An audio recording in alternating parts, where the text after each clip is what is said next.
여호수아서 2장 1절로부터 11절까지 보겠습니다.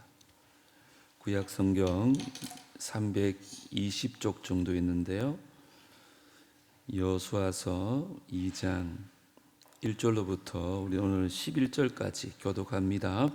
눈의 아들 여호수아가 시딤에서 두 사람을 정탐꾼으로 보내며 이르되 가서 그 땅과 여리고를 엿보라 하며 그들이 가서 라합이라 하는 기생의 집에 들어가 거기서 유숙하더니 어떤 사람이 여리고 왕에게 말하여 이르되 보소서 이 밤에 이스라엘 자손 중의 몇 사람이 이 땅을 정탐하러 이리로 들어왔나이다.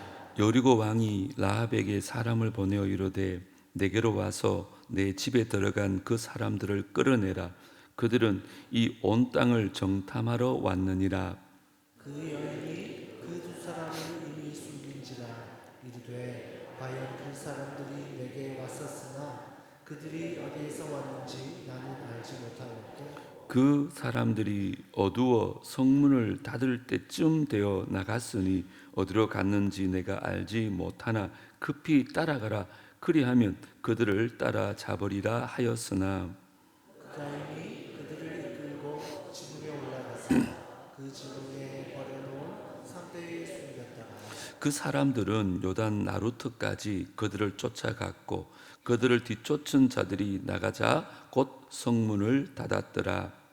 또 그들이 눕기 전에 라합이 지붕에 올라가서 그들에게 이르러 말하되 여호와께서 이 땅을 너희에게 주신 줄을 내가 아노라. 우리가 너희를 심히 두려워하고 이 땅 주민들이 다 너희 앞에서 간담이 농나니 이는 너희가 애굽에서 나올 때에 여호와께서 너희 앞에서 홍해물을 마르게 하시니라. 너희가 요단 저쪽에 있는 아몬 사람의 부와 시온과 오게게 향하여 곧 그들을 전멸시키기를 우리가 들었으니 다 같이요. 우리가 듣자 곧 마음이 녹았고 너희로 말미암아 사람이 정신을 잃었나니 너희의 하나님 여호와는 위로는 하늘에서도 아래로는 땅에서도 하나님이시니라. 아멘. 오늘은 라합 안에 있는 큰 믿음이라는 제목으로 말씀을 좀 나누려고 합니다. 이스라엘 백성들이 이제 약속의 땅 가나안에 접하게 됐을 때 지도자 모세가 죽자 이스라엘 백성들은 큰 두려움에 빠지게 됩니다.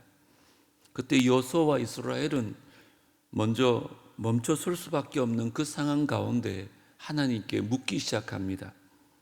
그리고는 멈추지 않고 계속 가야 될 이유를 자신의 판단이나 또 이 세상의 가치관이나 나의 열심이나 노력이 아닌 하나님의 음성을 듣고 그 하나님 말씀을 붙잡게 됨으로 말미암아 그들은 가나안을 향해서 멈추지 않는 강한 믿음으로 전진을 계속하게 되었다는 것이 첫 번째 시간이었습니다.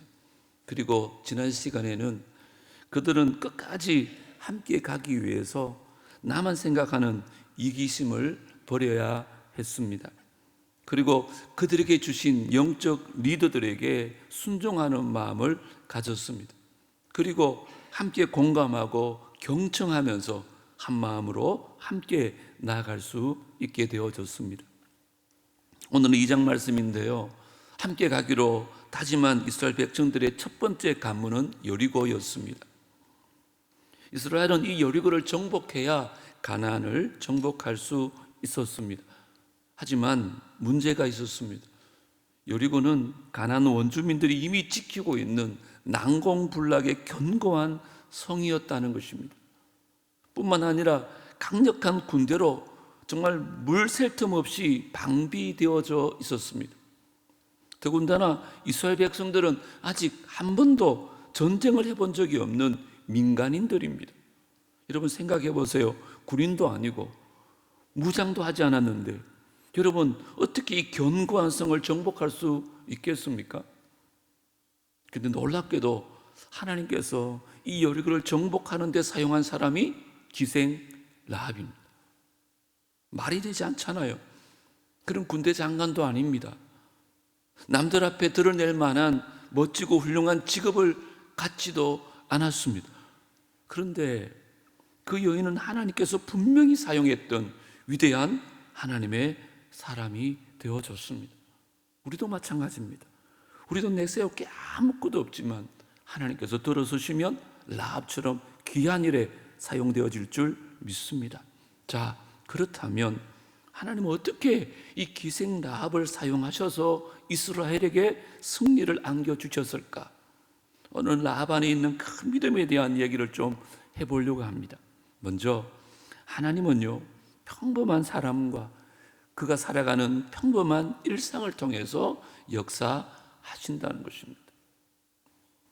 오늘 주인공 라합은 특별한 사람이 아니었어요. 오히려 그녀는 당시 사회적 약자인 여성이었습니다. 하지만 하나님께서 이 특별한 것이 하나 없었던, 아니 어떻게 보면 약점을 가진 사람을 특별히 사용하셨다는 것입니다. 우리도 마찬가지입니다. 우리는 아무것도 가진 것이지만 하나님이 특별하게 사용할 수 있습니다. 그게 어떻게 가능할까? 자, 6절을 먼저 보십시오. 그가 이미 그들을 이끌고 지붕에 올라가서 그 지붕에 벌려놓은 3대에 숨겼더라. 라합은 지붕 위에서 말리고 있던 그 3대에 이스라엘 정탐꾼들을 숨겨줍니다. 여러분, 그녀의 도움이 없었다면 정탐꾼들은 무방비 상태로 여리고 군인들한테 들켜가지고 꼼짝없이 붙잡혔을 것입니다. 여러분, 지금만 빼고 나면 라합은 분명히 우리 주변에서 흔히 볼 수 있는 보통 여성입니다. 그 보통 사람을 하나님께서 귀하게 사용하신 것입니다. 이 사실이 왜 중요할까요? 우리는요, 대부분 성경에 나오는 인물들을 영웅으로 생각하는 경향들이 많습니다. 아브라함이나 모세나 다윗이나 삼손, 얼마나 영웅적인 내면이 많습니다. 그래서 우리는 늘 이런 생각을 합니다. 하나님께서 사용하는 사람들은 다 뭔가 달라. 특별한 사람만 사용하셔. 그런데 나는 아무리 봐도 특별하지가 않아. 그러니 나는 하나님께 쓰임받기가 틀렸어. 그런데요, 여기에는 두 가지 오해가 있습니다. 첫 번째는 하나님은 항상 특별한 사람만 사용하신다는 오해입니다. 그렇지 않습니다. 두 번째는 성공이란 내가 특별한 사람이 되는 것이라는 오해라는 것입니다. 여러분, 실제로 우리는 대부분 특별한 사람만 성공하고 성공하기 위해서 특별한 사람이 되어야 한다는 사회적 요구 속에 살아갑니다. 남들처럼 똑같이 사는 것, 평범한 일상, 어제나 오늘이 같고 오늘이 내일과 같은 삶은 성공한 삶이 아니라는 생각을 가지고 있습니다. 그래서 특별한 일, 특별한 사람, 특별한 비전을 늘 꿈을 꿉니다. 여러분, 그렇다면 하나 물어보겠습니다. 평범함을 특별함으로 바꾸는 힘이 어디서 오는 걸까요? 여러분, 특별함은요, 갑자기 생기는 것이 아닙니다. 특별함은요, 평범한 일상의 연속의 결과라는 것입니다. 평범한 일상이 쌓여서 특별함이 만들어지는 것입니다. 여러분, 유럽을 여행 다녀온 분들은 다 느꼈겠지만 몇백 년 된 큰 성당들이 있습니다. 이제는 그것들이 역사적인 건축물이 되어가지고 그 나라의 경제를 책임질 정도로 아주 관광객들이 많이 찾아옵니다. 하지만 여러분, 그 당시에 건축에 참가했던 사람들을 한번 생각해 보십시오. 언제 완성되어질지도 모릅니다. 매일 와서 돌을 깎고 사다리를 타고 천장에 올라가고 걸레질을 하고 그러다가 떨어지기도 하고 다치기도 하고 죽기도 하고, 여러분, 그걸 수백 년을 합니다. 계속하기가 쉬웠을까요? 쉽지 않을 것입니다. 그런데요, 몇백 년이 길고 그 지루한 일상이 오늘날 뛰어난 역사적 건축물로 나타난 것입니다. 그래서 우리에게 가장 필요한 용기는요, 특별한 일을 버리는 용기가 아닙니다. 날마다 이 반복되는 일상을 견디는 용기가 우리에게 필요합니다. 왜요? 매일 일상은 특별하지도 기가 막히지도 않습니다. 오히려 지루하기도 하고 단조로운 시간들입니다. 그런데 이것을 잘 견디는 것이 인생이라는 것입니다. 혹시 여러분들이 매주 드리는 예배가 요즘 참 시시하게 생각되어집니까? 그렇지 않습니다. 매주 꼬박꼬박 교회에 와서 평범한 예배를 잘 드리는 것이 중요합니다. 혹시 여러분들이 지금 부르고 있는 찬양이 시시해 보입니까? 아니요. 지금 우리가 부르는 찬양에 충실하는 것이 너무너무 중요합니다. 지금 일상이 잘 사여져야 특별한 은혜가 주어지는 거예요. 그래서 여러분 들어보셨겠지만 금 중에도 가장 비싼 금이 황금도 아니고 자금도 아니고 지금이라고 말하잖아요. 지금 여러분이 하는 그 일이 최고의 일인 줄 알아야 됩니다. 제가 왜 이 말씀 드리느냐, 성경 속의 인물들도 본래 특별한 사람은 아무도 없었어요. 그냥 최선을 다해서 일상을 살았던 보통 사람들입니다. 이러한 그들을 하나님께서 특별하게 사용하신 거예요. 사람이 특별한 게 아니라 하나님께서 그를 특별하게 사용하신 거예요. 모세를 보십시오. 40년 동안 호레산에서 뭐 했습니까? 양쳤습니다. 양친 사람이 모세밖에 없습니까? 아니요. 수많은 사람들이 양쳤어요. 그런데 하루하루 평범한 그 일상에 최선을 다하고 살았던 모세에게 어느 날 찾아온 특별한 기회였다는 것입니다. 여러분, 갈멜산의 엘리야는 어떻습니까? 처음부터 영웅이었어요? 아닙니다. 솔직히 그는 고향이 어딘지 잘 모르는 무명의 사람이었어요. 미디안과 싸웠던 기도는 어떻습니까? 여러분, 그는 전쟁에 나간 것이 두려워서 몰래 숨어서 밀타작했던 사람입니다. 우리가 똑같은 사람이에요. 하지만 그들은 평범한 일상을 최선을 다해 살았습니다. 그때 하나님께서 그를 특별하게 사용하더라는 것입니다. 여호수아 시대 여리고에 살던 한 여성, 그 라합을 사랑하신 하나님, 그녀가 일상에서 최선을 다하자 하나님께서 그녀를 특별하게 사용하셨습니다. 오늘 이 말씀을 통해서 가장 평범하고 가장 연약할 수 있는 한 여인을 들어 사용하신 것처럼 저와 여러분도 연약하고 부족하지만 하나님께서 들어서실 때, 나의 일상에 충실할 때에 하나님께서 우리에게 특별한 은혜를 주실 줄 믿습니다. 일상을 충실하게 살아가는, 하루하루를 최선을 다하는 우리 모두가 되어지기를 주 이름으로 축복합니다. 두 번째, 하나님은요, 평범한 사람을 사용하실 때 먼저 믿음을 주신다는 것입니다. 믿음을 주시고 그 믿음을 따라 특별하게 사용하십니다. 자, 1절 하반절을 보십시오. 그들이 가서 라합이라 하는 기생의 집에 들어가 거기서 유숙하더니, 앞에서도 말했지만 라합은 기생이었습니다. 여기 원어로 보면 창기를 말합니다. 몸 파는 여자예요. 라합은 우상 숭배하는 가나안 족속이었습니다. 우상을 숭배할 뿐만 아니라 몸을 파는 사람이었기 때문에 하나님께 복음커녕 저주를 받아야 마땅합니다. 율법적으로. 뿐만 아니라 그는 이방인이었기 때문에 하나님의 구원을 받을 수 없는 사람이었어요. 성경은 분명히 말합니다. 가나안 족속을 다 멸하라고, 다 죽이라고 말합니다. 그 중에 한 사람이에요.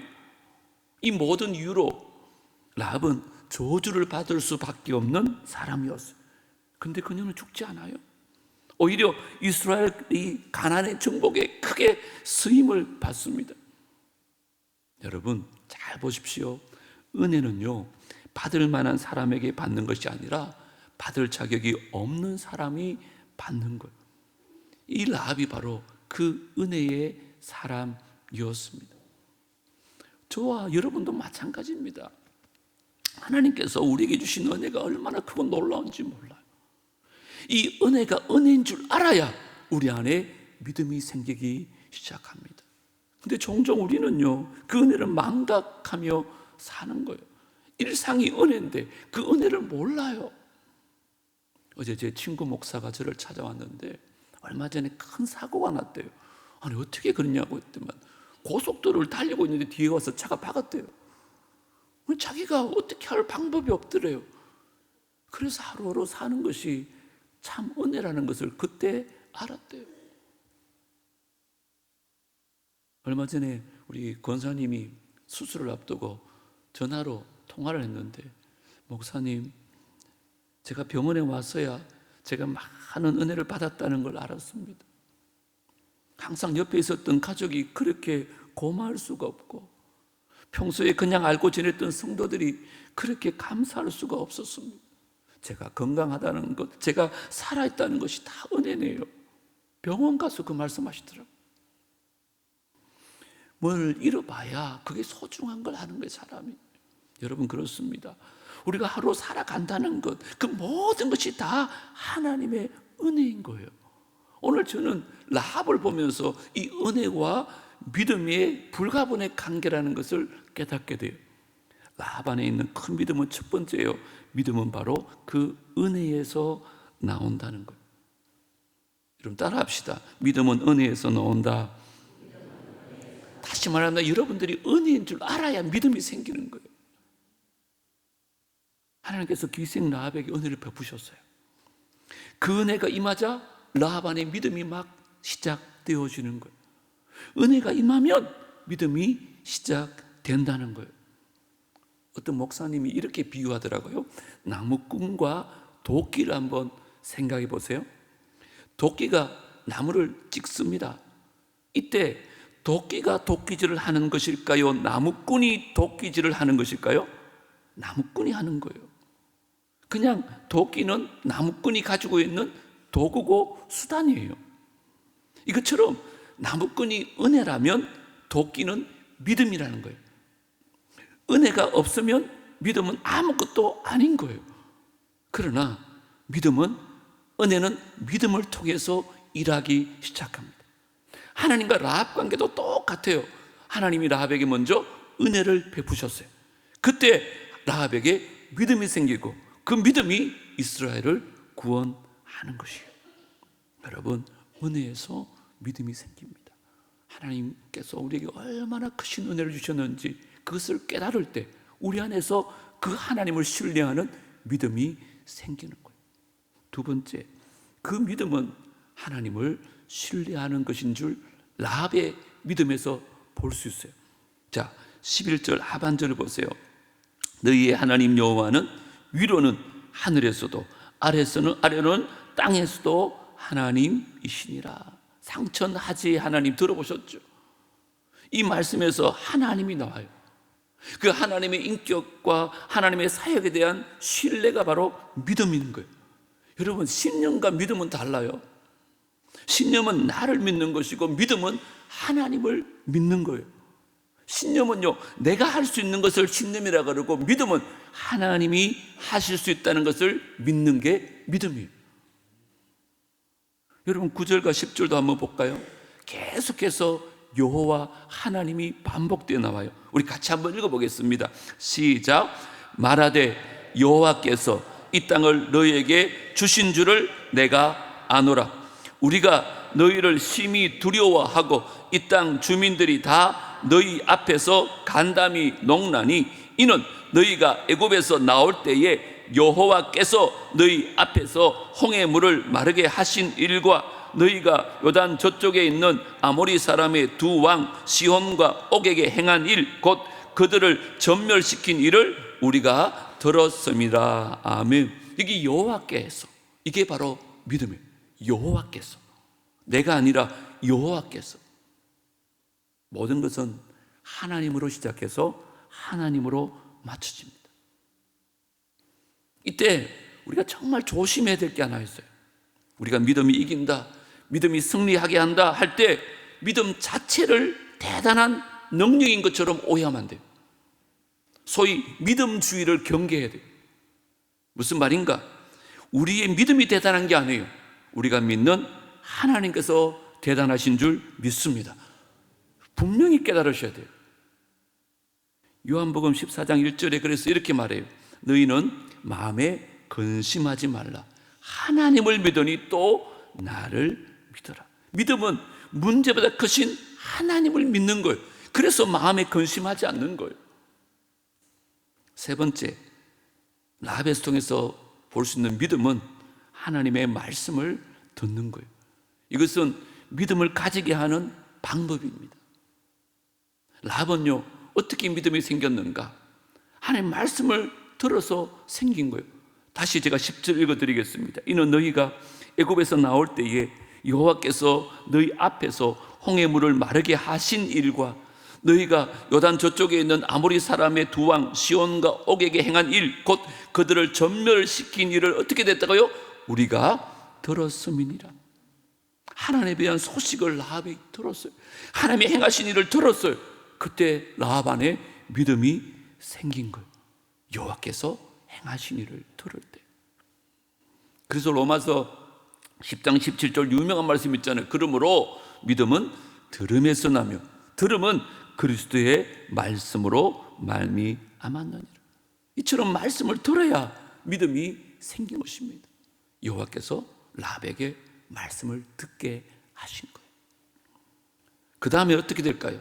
네 번째 단계는요, 믿음은 마음으로 믿게 되는 것을 믿음이라고 합니다. 마음으로.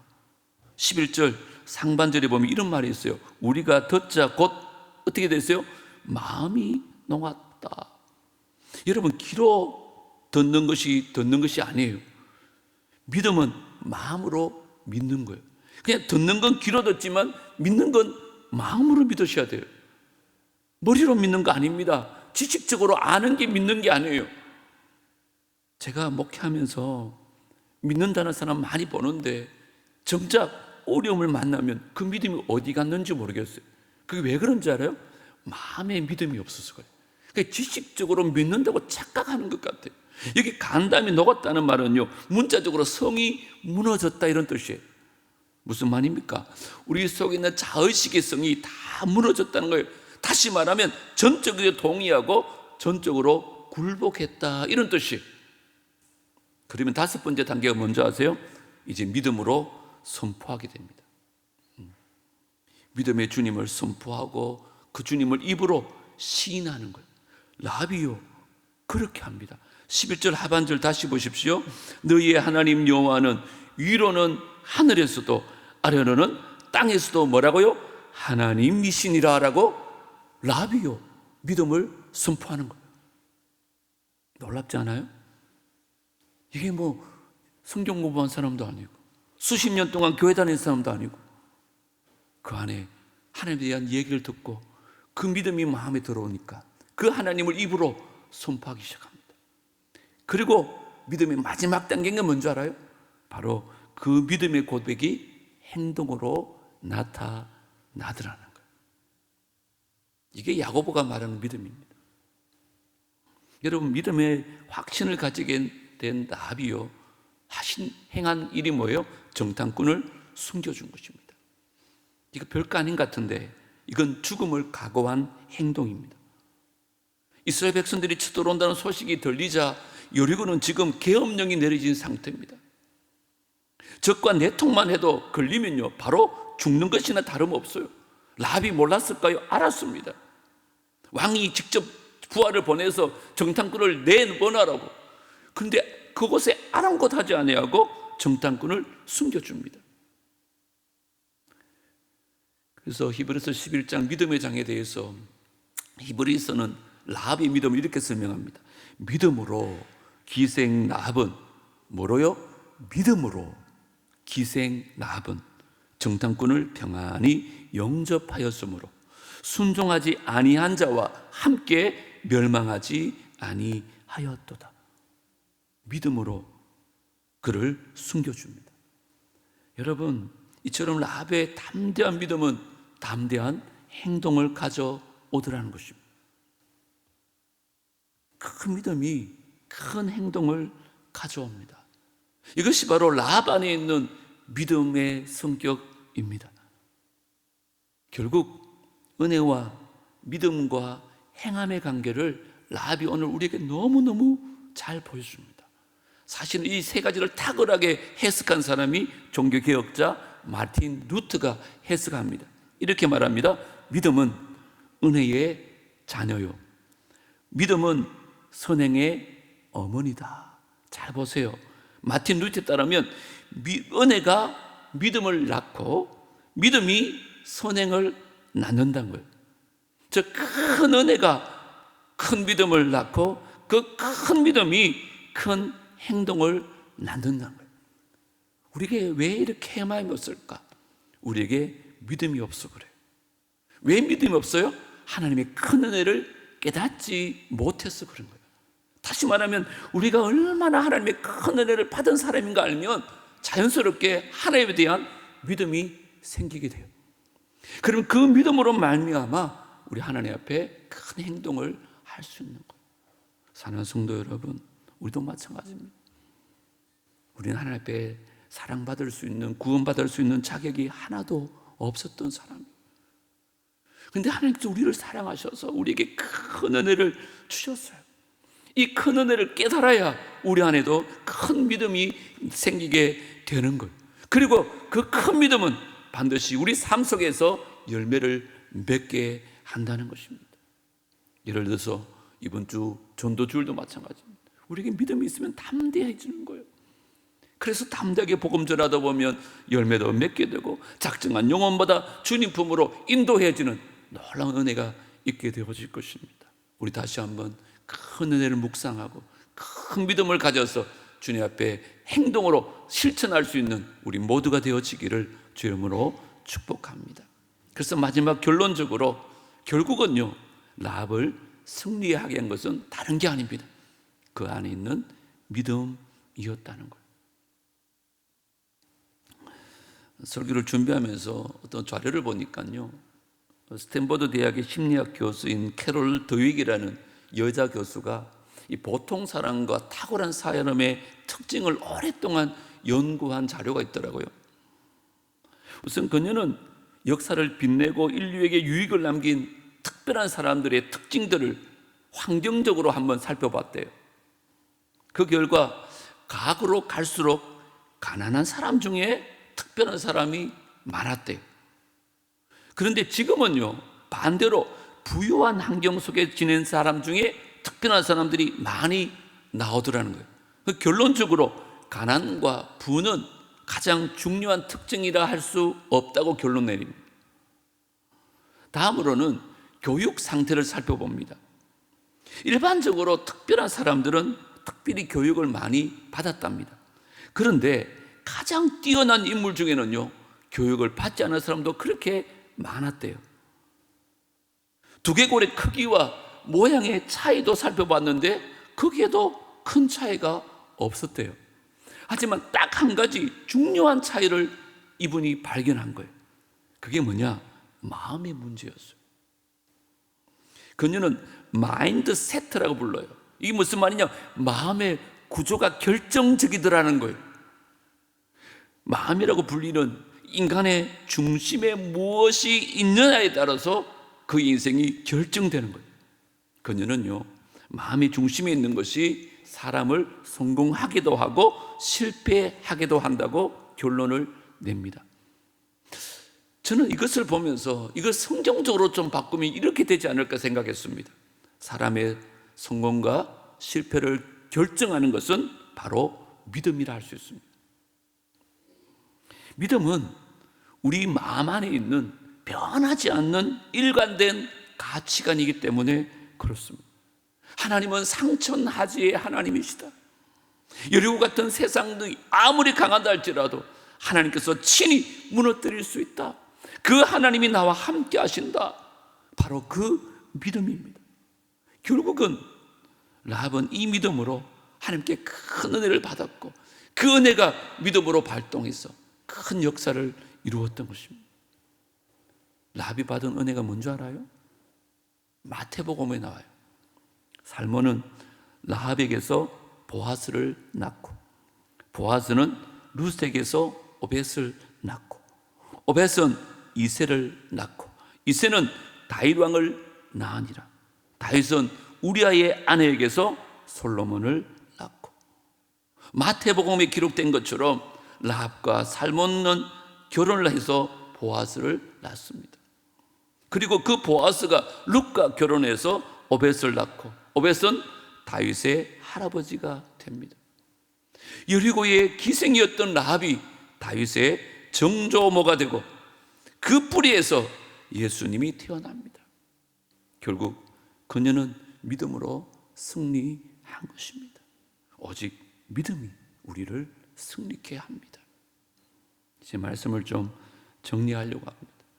라합 안에 있는 큰 믿음에 대해서 살펴봤습니다. 그 사람이 특별한 사람 아닙니다. 우리도 마찬가지입니다. 하나님은 평범한 사람과 그 평범한 일상을 통해서 지금도 역사하고 계십니다. 평범한 사람을 사용하실 때 먼저 믿음을 주십니다. 결국 라합을 승리하기 위해서는 그의 안에 있는 믿음이었다는 것입니다.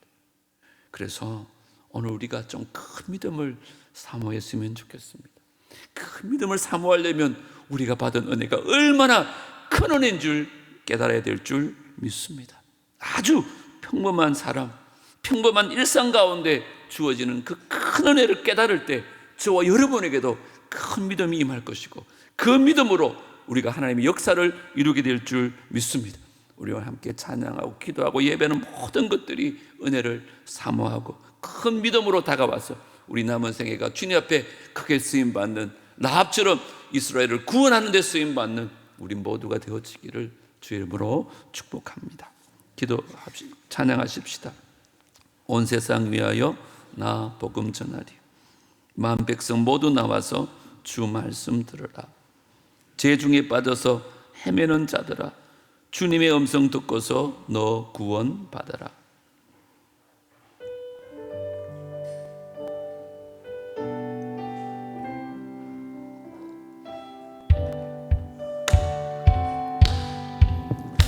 온 세상 위하여 나 복음 전하리. 만 백성 모두 나와서 주 말씀 들으라. 죄 중에 빠져서 헤매는 자들아 주님의 음성 듣고서 너 구원받을 전하고 기도해 매일 증인 되리라. 세상 모든 사람 다 듣고 그 사랑 알도록 온 세상 위하여 이 복음 전하리. 저 죄인 회개하고서 주 예수 믿으라. 이 세상 구하려 주 돌아가신 것 나 증거하지 않으며 그 사랑을 전하고 기도해 매일 증인 되리라. 세상 모든 사람 다 듣고 그 사랑 알고 온 세상 위하여 온 세상 위 주의 임하니 주 예수 이름 힘입어 이 복음 전하자. 먼 곳에 나가서 전하지 못해도 나 어느 곳에 있든지 늘 기도 힘쓰리. 늘 기도 힘쓰 아멘. 전하고 기도해 매일 증인 되리라. 세상 모든 사람 다 듣고 그 사랑을 전하고 기도해 전하고 기도해 매일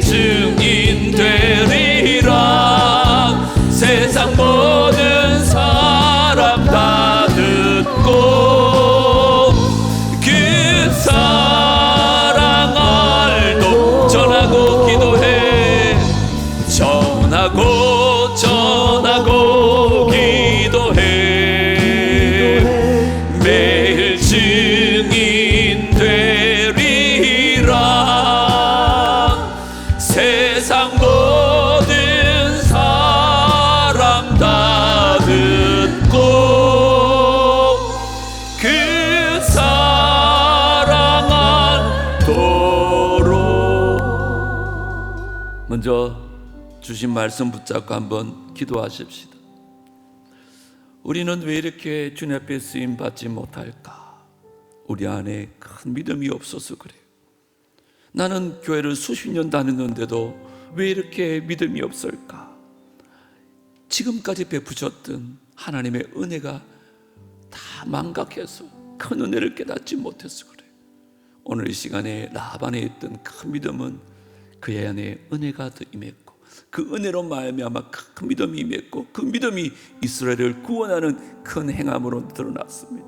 하나님, 오늘 은혜를 깨닫게 하시고 우리에게도 나에게도 큰 믿음 주셔서 남은 생에 주의 나라와 복음을 위해서 크게 쓰임받는 인생 되게 해달라고 주님 한번 외치고 통성으로 다 같이 기도하겠습니다. 주여, 하나님 아버지여, 참으로 감사합니다. 오늘 라반에 있는 큰 믿음에 대해서 말씀을 나누었습니다. 이방 여인이었습니다. 기생이었습니다. 몸을 파는 사람이었습니다. 하나님 앞에 쓰임받기는커녕 저주받아야 마땅했던 여인이 있습니다. 하나님, 그럼에도 불구하고 그가 이스라엘을 구원하는 일에, 여리고를 정복하는 일에 가장 먼저 쓰임받았던 여인이 되어진 것을 돌아봅니다. 그에게 큰 믿음이 있었습니다. 그 믿음은 큰 은혜로 말미암아 주어진 것이었습니다. 하나님, 다시 한번 우리 삶을 돌아보게 하여 주옵소서. 내가 수십 년 교회 다니고 수십 년 예수 믿는다고 하면서 주님 나라 위해서, 몸된 교회를 위해서, 아버지 복음을 위해서 얼마나 쓰임받고 있는지요. 하나님, 우리에게 큰 믿음이 없습니다. 믿는다고 하지만 이성적으로 믿고 그냥 머리로만 믿고 지식적으로 믿지 마음 안에 이 믿음이 없습니다. 하나님을 신뢰하는, 상천하지 하나님을 선포할 수 있는 그 믿음이 없습니다. 믿음 없음을 주님 불쌍히 여겨 주옵소서. 우리 안에 믿음 없음을 불쌍히 여겨 주시옵소서. 하나님, 이 믿음은 은혜로 말미암아 시작되어집니다. 하나님께서 나에게 베푸셨던 그 은혜, 하나님 아버지 일상 속에서 최선을 다하며 살아갈 때에 그 은혜가 우리 가운데 임한다는 사실을 기억하게 하여 주시옵소서. 오늘 이 새벽에 이 말씀 듣는 우리 모두에게 큰 은혜를 다시 한번 회복하게 하여 주시고, 그 은혜로 말미암아 큰 믿음이 회복되어지게 하여 주시고, 그 큰 믿음으로 말미암아 우리 삶 속에 하나님 나라를 위하여 크게 쓰임받는 인생들 되게 하여 주옵소서. 우리 남부교회가 큰 은혜 속에 잠기기를 원합니다. 우리 남부교회가 큰 믿음을 소유한 교회 되기를 원합니다. 그래서 우리 남부교회가 이 마지막 시대에 주의 나라를 위해서 크게 쓰임받기를 원합니다. 하나님, 우리 장로님들 큰 은혜가 임하게 하여 주시고, 우리 장로님들 큰 믿음을 가지게 하여 주시고, 우리 장로님들 큰 역사를 이루는 장로님들 되게 하여 주시옵소서. 우리 권사님들과 우리 안수지사님들 오늘 이 예배에 참석하고 이 말씀 듣는 우리 모두에게 주여 큰 은혜를 부어주시옵소서. 큰 은혜를 깨닫게 하여 주시옵소서. 나 같은 죄인을 살리신 하나님, 나 같은 사람을 사용하신 하나님, 나 같은 사람에게 구원을 베푸신 하나님, 그 은혜 감사하고 그 은혜 감격할 때에 하나님께서 우리에게 믿음을 허락하여 주실 줄 믿습니다. 오늘 이 새벽에 하나님 그 은혜를 부어주시고 그 믿음을 부어주셔서 남은 생에 주의 나라와 복노를 위해서 크게 쓰임받는 아버지 종이 되게 하시고, 우리 장로님들, 권사님들, 지사님 되게 하여 주시고, 우리 모든 남부의 성도들 될 수 있도록 축복하여 주시옵소서. 오 주님 감사합니다. 우리 모두에게 그 은혜를 부어주시고 믿음으로 승리할 수 있도록 도와주시옵소서. 오늘도 10대 기도 제목 가운데 5번, 6번을 기도하겠습니다. 당일 예배를 위해서 기도할 때에 우리 찬양팀과 찬양 인도자를 붙들어 주셔서 정말 불신자들의 마음에 호소할 수 있는 찬양을 잘 준비해서 불신자들도 함께 동화될 수 있는 분위기를 연출하게 하시고, 그 영감 있는 찬양을 통해서 그분들의 마음이 열려지게 해달라고, 특별 찬양하는 솔리스트들, 또 간증을 맡은 오미의 권사님, 성령께서 붙들어 주시고 주님께서 우리를 위해 죽으시고 살아나셔서 삶의 주인이 되심을 찬양하고 간증할 때에 온 성도들이 또 함께 하신 분들이 은혜 많이 받을 수 있도록 특별히 방송실을 붙들어 주셔서 좋은 음향과 영상으로 편안하게 사람들이 예배 드릴 수 있도록 기도해 주시기 바랍니다. 당일 초청 시간을 위해서 기도하겠습니다.